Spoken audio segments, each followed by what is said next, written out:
मधु शहर में रहने वाली पढ़ी लिखी मॉडर्न लड़की है। वो और पवन साथ कॉलेज में पढ़ते थे।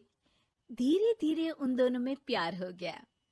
पर पवन गांव में रहने वाला एक साधारण सा लड़का है। मधु के पिता हमेशा उसे ये बात कहकर ताना देते हैं। तुम वहां गांव में कैसे एडजस्ट करोगी?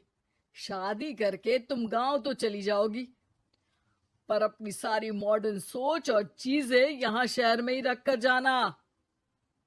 ये सुनकर मधु को बहुत गुस्सा आता है। तो क्या हुआ अगर वो लोग गांव के हैं? मैं वहां जाकर उस घर को बिल्कुल शहर की तरह बना दूंगी। शाम होते ही मधु पवन को वीडियो कॉल करती है। अच्छा हुआ तुमने वीडियो कॉल कर लिया। हाँ, मैं तुम्हें आज अपनी माँ से मिलाता हूँ। अरे बिट्टू, क्या कर रहा है? ये क्या है? दूर करना इस टुनटुने को। जाने कौन दिख रहा है इसमें तो। अरे माँ, आपकी बहू का वीडियो कॉल है। आप इसमें अपनी बहू से आमने सामने बात कर सकती हैं। नमस्ते माँ जी, कैसी हैं आप? अरे जका, ये बहू ने अपने कानों में क्या लगाया है? जो कैसे झुमके हैं? झुमके नहीं माँ जी, इन्हें ईयरफोन्स कहते हैं। इससे सामने वाले की आवाज और अच्छे से आती है। मैं आपको भी ला कर दूंगी। अरे नहीं नहीं, हमें नहीं ना चाहिए। हमारे कान बिल्कुल ठीक है। हाँ। माँ जी की ये बातें सुनकर मधु को अपने पिता की बातें याद आ जाती है और वो उसी वक्त ये ठान लेती है कि वो अपने ससुराल को एकदम मॉडर्न ससुराल बनाकर रहेगी। कुछ दिन बीत जाते हैं। पवन और मधु की शादी हो चुकी है। आज मधु का अपने ससुराल में पहला दिन है। माँ जी, मैं आपके लिए एक तोहफा लाई हूँ। अरे इतना बड़ा तोहफा! अरे क्या लाई है रे इस बड़े से बक्से में? मधु बॉक्स खोलती है। ये क्या है? ये वैक्यूम क्लीनर है। मैंने आपको झाड़ू लगाते हुए देखा तो सोचा अब आपका काम आसान हो जाएगा। अरे वाह बहू वाह, तूने मुझे झाड़ू लगाते हुए देखा तो तू मेरा हाथ से झाड़ू लेकर खुद भी तो लगा सकती थी ना। पर नहीं, तूने तुझे मशीन लाकर मेरे हाथ में दे दी कि यह काम हमेशा मैं ही करूं। ये आजकल की शहरी छोरियां बिल्कुल नहीं बदलेगी। मधु को मन ही मन गुस्सा आता है, पर फिर भी अपना गुस्सा भूलकर मधु माजी को वैक्यूम क्लीनर इस्तेमाल करना सिखाती है। अगले दिन मधु सुबह उठती है तो ये आंगन में से कैसी आवाजें आ रही हैं? मधु दौड़ती दौड़ती आंगन में जाती है और देखते ही चौंक जाती है। अरे माँ जी, ये आप क्या कर रही हैं?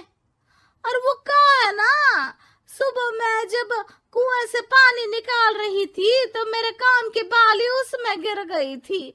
तो ये तेरा वैक्यूम ना सारी चीजें अपनी तरफ खींच लेता है ना, तो मेरी बाली भी तो निकाल ही देगा। उसी की कोशिश कर रही हूँ, पर न जाने क्यों अब ये चालू ही नहीं हो रही तेरी मशीन। अब वो चालू होगी भी नहीं। पर अब कुएं में से पानी निकाल क्यों रही थी? अरे कमाल करती हो ना बहू। पीने के लिए पानी क्या तेरे मायके से लाऊं मैं? अरे कुएं से ही तो निकालना पड़ता है। हाँ, पीने के लिए पानी, और वो भी कुएं से। मधु दिमाग लगाती है और थोड़ी ही देर में घर में वाटर प्यूरिफायर लगवा देती है। ये देखिए माँ जी, इसमें बस एक बार पानी भर देंगे तो नल में पानी साफ होकर बाहर आएगा। अरे वाह रे बहू, ये तो बहुत ही बढ़िया चीज है। रात हो जाती है। मधु जैसे ही प्यूरिफायर का नल चालू करती है तो वो अचानक से फट जाता है और सब जगह पानी पानी हो जाता है।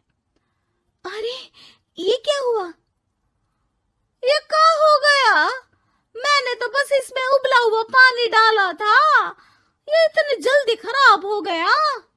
अरे ये सारी शहरी चीजें सब ऐसी ही होती है कबूरी। क्या आपने इसमें उबला पानी डाला था? हाँ तो फिर पानी तो तभी साफ होगा ना जब उसे उबालेंगे। ये मशीन का कोई जिन है जो हमने जो बोला वो कर देगी है? मधु को बहुत गुस्सा आता है। इस तरह तो मेरा अपने ससुराल को मॉडर्न बनाने का सपना अधूरा ही रह जाएगा। नहीं, मैं इस तरह से हार नहीं मान सकती। थोड़े ही दिन में मधु पूरे किचन को मॉड्यूलर किचन में बदल देती है। अरे वाह बहुआ, इतनी सारी अलमारियां! माँ जी मॉड्यूलर किचन देखकर बहुत उत्सुक हो जाती है। ये बक्सा का है। बहू ने शायद गलती से इसे यहाँ रसोई में रख दिया है, पर है तो ये बहुत ही बढ़िया। अगले दिन सुबह, और मायरी क्या हो गया? मैं तो बर्बाद हो गई, मेरी सारी पूंजी जलकर राख हो गई। हे राम, अब मैं क्या करूं? माँ जी की रोने की आवाज सुनकर मधु दौड़ी दौड़ी किचन में आती है और इतना धुआं देखकर घबरा जाती है। ये सब कैसे हुआ माँ जी? ये आग कैसे लगी? ये सब तेरा इस मॉड्यूलर किचन की वजह से हुआ है, और ऊपर से तूने तिजोरी जो रसोई में रख दी थी, मैंने जैसे ही अपने गहने और पैसे इसमें रखे और बाहर से इस ताले को घुमाया, ये तो 5 मिनट में ही आग बबूला होकर फट गया। अरे माँ जी, ये तिजोरी नहीं है, ये तो माइक्रोवेव है। इसमें गहने नहीं रखते, खाना गर्म करने के लिए होता है ये। और ये जो आपने घुमाया ना, ये ताला नहीं है, आपने इसके टेम्परेचर को फुल कर दिया, इसलिए ये फट गया। माँ जी और जोर जोर से रोने लगती है।